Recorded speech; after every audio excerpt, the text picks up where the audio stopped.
Crees conocer una historia, pero solo sabes cómo termina.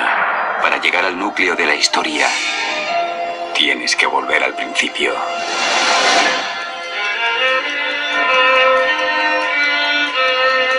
Policarpo de Esmirna nació en el último tercio del primer siglo y murió a mediados del segundo. Se dice que estuvo en comunión directa con el apóstol Juan y que escribió la carta de Policarpo a los filipenses. Los escritos de Ignacio y Policarpo están llenos de citas y alusiones tomadas de los evangelios y de las epístolas paulinas, lo cual indica la gran veneración y reverencia que tenían de estos escritos. Como dice una fuente de consulta, desde un principio, los escritos apostólicos fueron coleccionados para leerlos públicamente. Todos estos fueron escritores primitivos, Clemente de Roma, Policarpo, Ignacio de Antioquía, que incluyen en sus obras citas y extractos de los diferentes libros de las escrituras griegas cristianas, lo que muestra que estaban familiarizados con tales escritos canónicos, por lo que desde el principio tenían constancia del canon del Nuevo Testamento. Policarpo citaba frecuentemente de las escrituras. En su carta a los filipenses hizo referencia a Mateo, a Hechos, Romanos, Primera y Segunda de Corintios, Gálatas, Efesios, Segunda de Tesalonicenses, Primera Timoteo, Primera de Pedro y a otras porciones de las escrituras. Esto indica que por lo menos algunos cristianos profesos se esforzaban por adherirse a los principios bíblicos durante el difícil periodo de la muerte de los apóstoles. Policarpo comenzó su superintendencia como supervisor de la congregación en los años difíciles de la apostasía predicha. Parece que estaba dispuesto a gastarse a favor de los demás. Por eso, cuando Ignacio de Antioquía era llevado al martirio en Roma y pidió a los filipenses que enviaran una carta a la congregación de donde venía, Policarpo de Esmirna se encargó de que la carta llegara a su destino. En aquel tiempo, Policarpo también envió su propia carta a los filipenses. En la carta de Policarpo a los filipenses hallamos la reafirmación de ciertas verdades bíblicas. Él distingue entre Dios y Cristo, el Padre y el Hijo, y dice que es por la voluntad de Dios mediante Jesucristo como alcanzamos la salvación.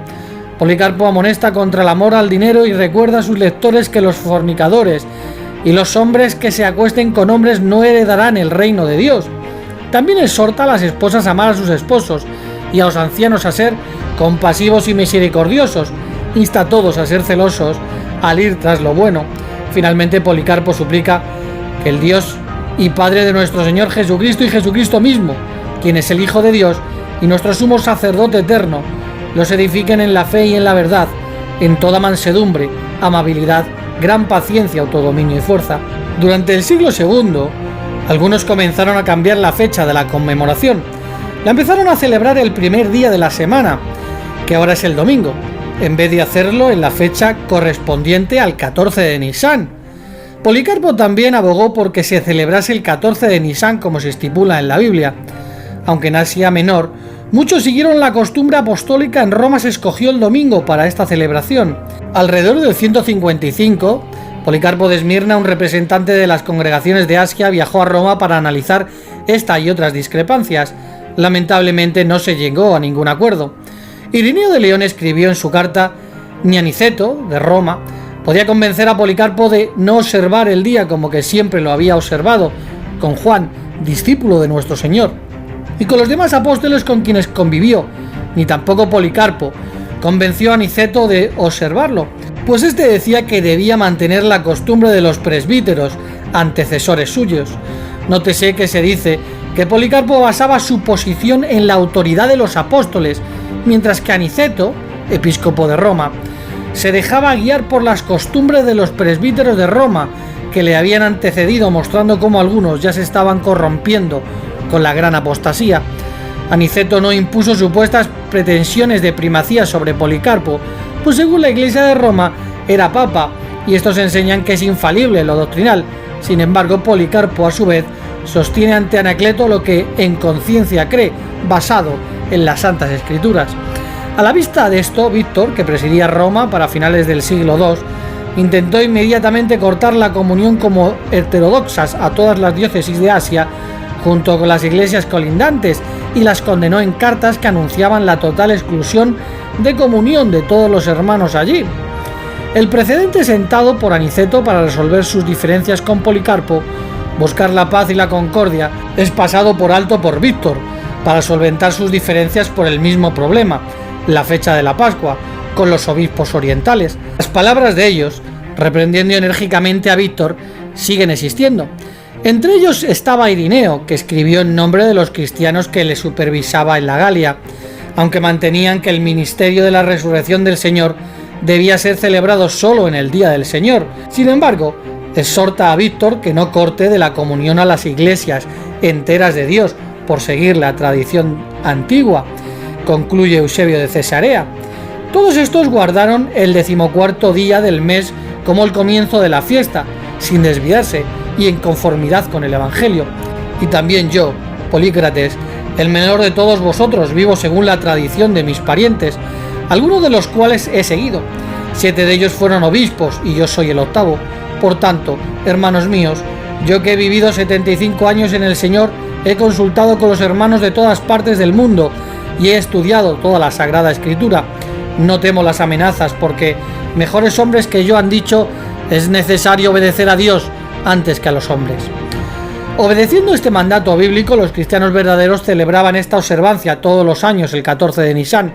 Sin embargo, con el tiempo, la gente empezó a celebrar también la resurrección de Jesús.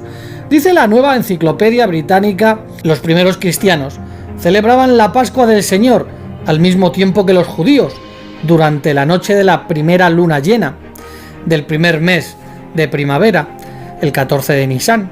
A mediados del siglo II, la mayoría de las iglesias había trasladado esta celebración al domingo posterior a la festividad judía. El libro Fiestas, Estaciones dice: parece ser que el Viernes Santo y el día de la Pascua Florida no se empezaron a celebrar como conmemoraciones separadas en Jerusalén hasta finales del siglo V. Con respecto a las cartas de Policarpo, al igual que las cartas ignacianas, han sido corrompidas y deterioradas con el paso de los siglos. Por ejemplo, hay cartas sin fuentes que traducen como quieren las cartas de estos personajes. Por ejemplo, a él fueron sometidas todas las cosas celestes y terrestres, a él rinden culto todo lo que respira. Aquí vemos que usan rendir culto con relación a Jesús, sinónimo de adorar. Sin embargo, para entender esto es necesario entender un concepto de las lenguas griegas y hebreas. Se le conoce como polisemia. La polisemia es el hecho lingüístico de que una palabra tenga varios significados posibles. Por ejemplo, la palabra proscuneo, dependiendo del contexto, puede significar adorar, rendir homenaje, hacer reverencia o postrarse. Por lo tanto, proscuneo depende de la persona a la cual se dirige. Un hecho claro es que solamente puede hacerse proscuneo en el sentido de adoración al Dios Todopoderoso.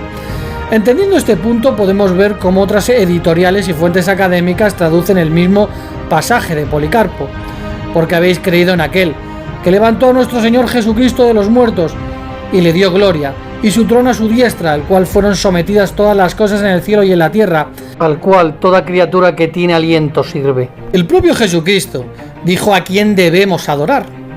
Vosotros adoráis lo que no sabéis.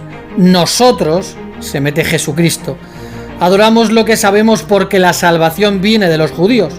Mas la hora viene, y ahora es, cuando los verdaderos adoradores adorarán al Padre en espíritu y en verdad, porque también el Padre tales adoradores busca que le adoren. Jesús se metió en la ecuación de los verdaderos adoradores. Él mismo dijo que adoraba al Padre. Por lo tanto, Jesús no recibe ni adoración ni culto. Aún así podemos ver cómo traductores ponen en la boca de Policarpo nuestro Dios Jesucristo, y que Él os conceda la suerte y parte de sus santos, y a nosotros con vosotros, y todos los que están bajo el cielo, que creerán en nuestro Señor y Dios Jesucristo, y en su Padre que lo levantó de entre los muertos. Sin embargo, cuando analizamos este texto en el idioma en el que se conserva, podemos ver una clara manipulación. Y sobre nosotros, con ustedes, y sobre todos los que están bajo el cielo, que creerán en nuestro Señor Jesucristo, y en su Padre, que lo resucitó de los muertos. Y si lo comparamos con otras traducciones, tampoco aparece. Y sobre nosotros, con ustedes, y sobre todos los que están bajo el cielo, que creerán en nuestro Señor Jesucristo, y en su Padre, que lo resucitó de entre los muertos. La razón para la diferencia está en la historia textual tras el capítulo 12 y 13 de la carta, y es que no existe actualmente un solo manuscrito griego que la contenga. De hecho, dice una fuente de consulta, los manuscritos griegos existentes han descendido todos de uno defectuoso y probablemente no muy antiguo arquetipo. Esto es mostrado por el hecho mencionado más de una vez ya. que la epístola es mutilada en el final y sin ninguna transición hacia la epístola de Barbanas, de la cual el comienzo es diferente. De forma que esta sección solo ha quedado para nosotros en los manuscritos en latín. Sobre ellos puede decirse si la traducción al latín fue hecha desde un solo manuscrito en el griego original, este debe haber sido un manuscrito comparativamente tardío. Y es que Policarpo tampoco enseñó la doctrina falsa de la Trinidad. Por ejemplo, Policarpo dijo en su carta que el Dios y Padre de nuestro Señor Jesucristo y el mismo Hijo de Dios Jesucristo os edifica en la fe, en la verdad. Nótese que al igual que Clemente e Ignacio, Policarpo no habla de una relación trinitaria del Padre y del Hijo, como iguales en divinidad. En vez de eso habla sobre el Dios y Padre de Jesús, no solo del Padre de Jesús, así que distingue entre Dios y Jesús, tal como hacen muchas veces los escritores de la Biblia. Pablo dice en 2 Corintios 1:3, bendito sea el Dios y Padre de nuestro Señor Jesucristo. No dice sencillamente bendito sea el Padre de Jesús, sino bendito sea el Dios y Padre de Jesús. Además, Policarpo dice paz de Dios Todopoderoso y de Jesucristo nuestro Salvador. Ahí de nuevo Jesús es diferente del Dios que todo lo puede, no una persona de una divinidad trina y una con igualdad establecida. Y es que aunque la apostasía empezaba a coger cuerpo, la creencia de la Trinidad en esa época no existía en el cristianismo primitivo.